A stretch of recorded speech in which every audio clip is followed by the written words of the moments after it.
Oshinoko Season 3. Kita masuk ke arc di mana Aqua yang akan menjadi The Dark Side. Tapi menurut gue ini anime lagi gimana ya? Bagus tapi ngerti gak lo? Bagus tapi kayak gitu loh.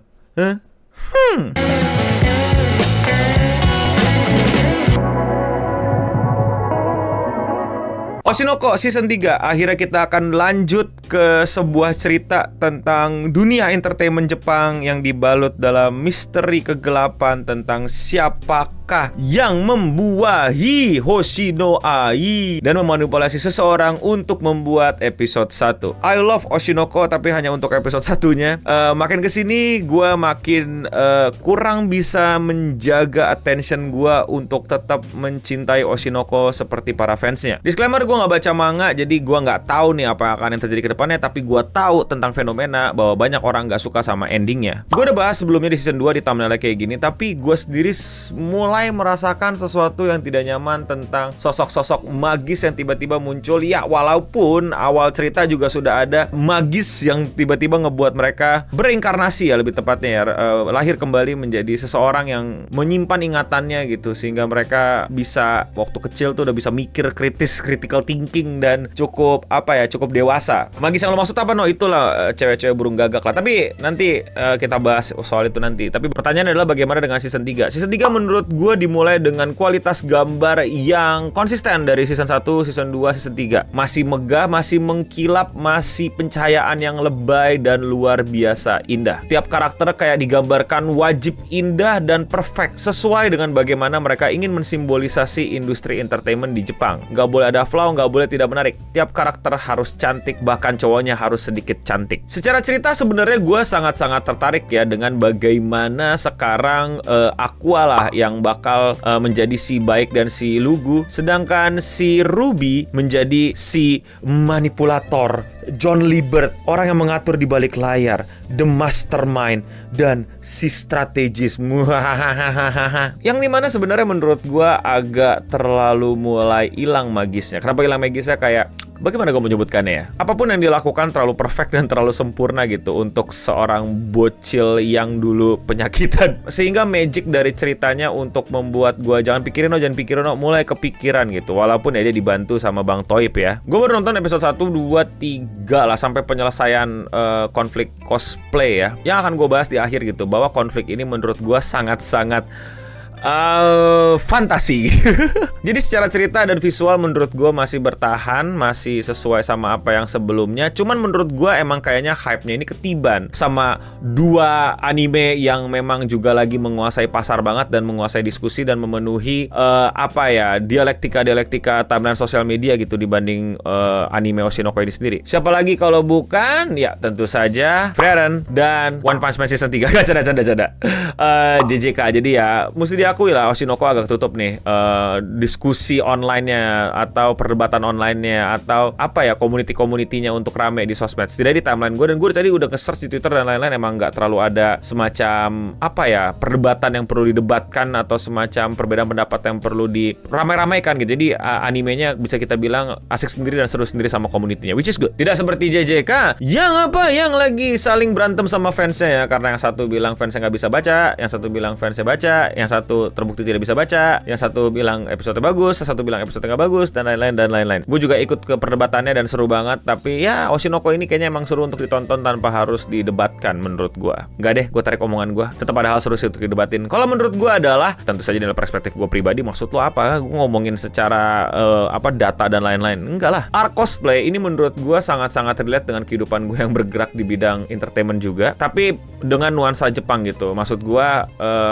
gimana ya? Ini nggak eksklusif Jepang menurut gue, ini juga ada di sekitar kita gitu. Bos yang suka last call, title asisten tapi bener-bener ngebantuin segala hal, sampai spill di Twitter yang sangat-sangat kita banget nggak sih, spill the tea, akhirnya rame. Itu juga di Jepang sering terjadi teman-teman, dan terbukti di episode ini diangkat banget ya tentang what's going on. Itu biasanya nggak jauh-jauh dari komentar-komentar online. Cuman bedanya kalau menurut gue di Jepang itu ada komentar buruk itu bener-bener ditanggapi secara serius dan istilahnya bener-bener jadi topik dan bener-bener mesti diselesaikan gitu. Kalau di sini kayak angin lewat dan paling berlaku selama beberapa minggu, selama nggak sampai urusannya ke jeruji besi ya, kayak ya udah ntar tiba-tiba disupport lagi kok. Berapa parah sih sosial media dan internet? Parah banget. Apalagi kalau kalian langsung nyemplung aja tanpa tahu itu apa. Jadi sosial media itu apa dan apa bahayanya buat kita? Gue udah bahas di buku gue, Bagaimana Sosial Media Menghancurkanmu. Buku ini bisa dibeli di online, kalian cari aja, ketik aja di e-commerce and opening. Karena gue nggak self-publish tapi ini pakai penerbit, jadi disebarin ke berbagai macam toko buku. Di Gramet juga ada, kalian cek aja. Dan itu semua berawal dari skripsi gue tentang bagaimana internet itu mempengaruhi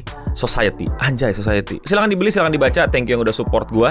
Now back to the video. Itu yang paling beda sih menurut gue. Dan di sini menurut gue agak lepas dari magic animenya, ngerti gak sih lo? Kayak wah seru-seru nih gimana penyelesaiannya. Padahal itu benar-benar dibangun dengan sangat baik. Gue penasaran gimana cara penyelesaiannya. Gue bener-bener relate sama konfliknya. Gue bener-bener invested. Gue bener-bener pengen ikutin gimana keseruan mereka menyelesaikan masalah ini. Dan menurut gue ini kayak apa ya?